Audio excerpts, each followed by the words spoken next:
Hi friends, welcome to easy kitchen magic. ഇന്നൊരു അടിപൊളി വറുത്തരച്ച കൊഞ്ച് കറിയാണ് ഉണ്ടാക്കുന്നത്. എങ്ങനെയാണ് ഉണ്ടാക്കുന്നതെന്ന് നോക്കാം.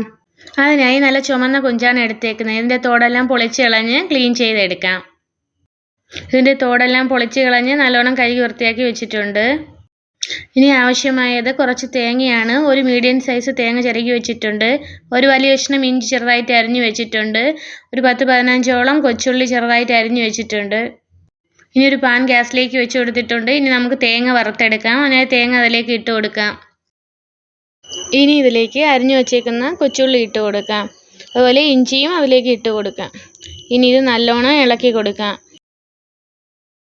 ഇനി ഈ തേങ്ങ ഒരു ഗോൾഡൻ കളർ ആവുന്നത് വരെ ഇളക്കി കൊടുക്കുക. ഒരു 1/4 മൂപ്പാകുമ്പോൾ പൊടികൾ ചേർത്ത് കൊടുക്കാം. ലോ ഫ്ലെയിമിൽ വെച്ച് വേണം ചെയ്യാനായിട്ട്, ഇല്ലെങ്കിൽ പെട്ടെന്ന് കരിഞ്ഞു പോകും. ഗോൾഡൻ കളറായി വന്നിട്ടുണ്ട്. ഇനി ഇതിലേക്ക് പൊടികൾ ചേർത്ത് കൊടുക്കാം. 2 ടേബിൾ സ്പൂൺ മല്ലിപ്പൊടി, 1 ടേബിൾ സ്പൂൺ മുളക് പൊടി, 1/2 ടീസ്പൂൺ മഞ്ഞൾപ്പൊടി. ഈ പൊടികളെല്ലാം കൂടെ നമുക്ക് അതിലേക്ക് ഇട്ട് കൊടുക്കാം. ഈ പൊടികൾ തേങ്ങയുടെ നല്ലോണം മിക്സ് ചെയ്ത് കൊടുക്കാം. ലോ ഫ്ലെയിമിൽ വെച്ച് വേണം ചെയ്യാനായിട്ട്, ഇല്ലെങ്കിൽ പെട്ടെന്ന് തന്നെ കരിഞ്ഞു പോകും. പൊടികളുടെ പച്ചമണം മാറുന്നത് വരെ ഒന്ന് മൂപ്പിച്ചെടുത്താൽ മതിയാവും. പൊടികളെല്ലാം നല്ലോണം മൂത്ത് വന്നിട്ടുണ്ട്.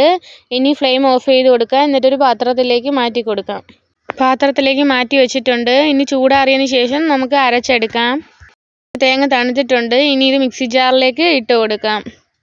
ഇനി ഇതിലേക്ക് 1 ഗ്ലാസ് വെള്ളം ഒഴിച്ചു കൊടുക്കുന്നുണ്ട്. ഇനി ഇത് നല്ലോണം പേസ്റ്റ് പോലെ അരച്ചെടുക്കാം. അരച്ചെടുത്തിട്ടുണ്ട്. ഇനി നമ്മൾ ഏത് പാത്രത്തിലാണ് കറി വയ്ക്കുന്നത് അതിലേക്ക് ഒഴിച്ചു കൊടുക്കാം. ഞാൻ ഉരുളിയാണ് എടുത്തേക്കുന്നത്. ഇതിലേക്ക് ഒഴിച്ചു കൊടുക്കാം. ഇനി ഈ മിക്സി ജാറിൽ തന്നെ നമുക്ക് ബാക്കി വെള്ളവും കൂടെ ഒഴിച്ച് അതിലേക്ക് ഒഴിച്ചു കൊടുക്കാം. ഓരോരുത്തരുടെ ആവശ്യാനുസരണം വെള്ളം ഒഴിച്ചു കൊടുക്കാം. ചാറ് വേണമെന്നുള്ളവർക്ക് അങ്ങനെ ഒഴിച്ചു കൊടുക്കാം. ഞാൻ 1 സ്പൂൺ ഉപ്പ് ഇട്ട് കൊടുക്കുന്നുണ്ട്. ആവശ്യാനുസരണം ഇട്ട് കൊടുക്കാം. ഇത് പിഴിപുളി വെള്ളത്തിയിട്ട് പിഴിഞ്ഞെടുത്ത വെള്ളമാണ്. അത് അതിലേക്ക് ഒഴിച്ചു കൊടുക്കാം. ഏത് പുളിയാണ് ഉപയോഗിക്കുന്നത് അത് ഉപയോഗിക്കാവുന്നതാണ്. ഇനി ഇതിലേക്ക് ചേർക്കുന്നത് 1 വെളുത്തുള്ളിയാണ്. അത് ചെറുതായിട്ട് അരിഞ്ഞത് അതിലേക്ക് ഇട്ട് കൊടുക്കാം. ഒരു 15ഓളം കൊച്ചുള്ളി ഉണ്ട്. അതും ചെറുതായിട്ട് അരിഞ്ഞതാണ്. അതിലേക്ക് ഇട്ട് കൊടുക്കുന്നുണ്ട്. ഇനി 2 പച്ചമുളക്, നാടൻ പച്ചമുളകാണ്, ചെറുതായിട്ട് കീറിയതാണ്, അതിലേക്ക് ഇട്ട് കൊടുക്കാം. ഇനി ഇതിലേക്ക് കുറച്ച് കറിവേപ്പില ഇട്ട് കൊടുക്കാം. ഇനി ഇത് നല്ലോണം മിക്സ് ചെയ്ത് കൊടുക്കാം. ഇനി ഈ കറി ഗ്യാസിലേക്ക് വെച്ച് കൊടുക്കാം. ഇനി കറി നല്ലോണം തിളച്ചതിന് ശേഷം അതിലേക്ക് കഴുകി വെച്ച കൊഞ്ചിട്ട് കൊടുക്കാം. കറി നല്ലോണം തിളയ്ക്കുന്നുണ്ട്. ഇനി ഇതിലേക്ക് കൊഞ്ച് ഇറക്കിയിട്ട് കൊടുക്കാം. ഇനി ഇത് നല്ലോണം ഒന്ന് മിക്സ് ചെയ്ത് കൊടുക്കാം. ഇനി ഇതിലേക്ക് 1 ടീസ്പൂൺ പച്ച ഉലുവുണ്ട്, അതിട്ട് കൊടുക്കാം. 1/2 ടീസ്പൂൺ കുരുമുളക് പൊടിയും കൂടെ അതിലേക്ക് ഇട്ട് കൊടുക്കാം. ഇനി ഇത് അടച്ച് വെച്ച് ഹൈ ഫ്ലെയിമിൽ വെച്ച് കുക്ക് ചെയ്തെടുക്കാം. കറി റെഡിയായി വന്നിട്ടുണ്ട്. ഇനി തുറന്ന് നോക്കാം. അടിപൊളി കൊഞ്ച് വറുത്തരച്ചത് ഇവിടെ റെഡിയായിട്ടുണ്ട്. എണ്ണയൊക്കെ തെളിഞ്ഞ് വന്നിട്ടുണ്ട്.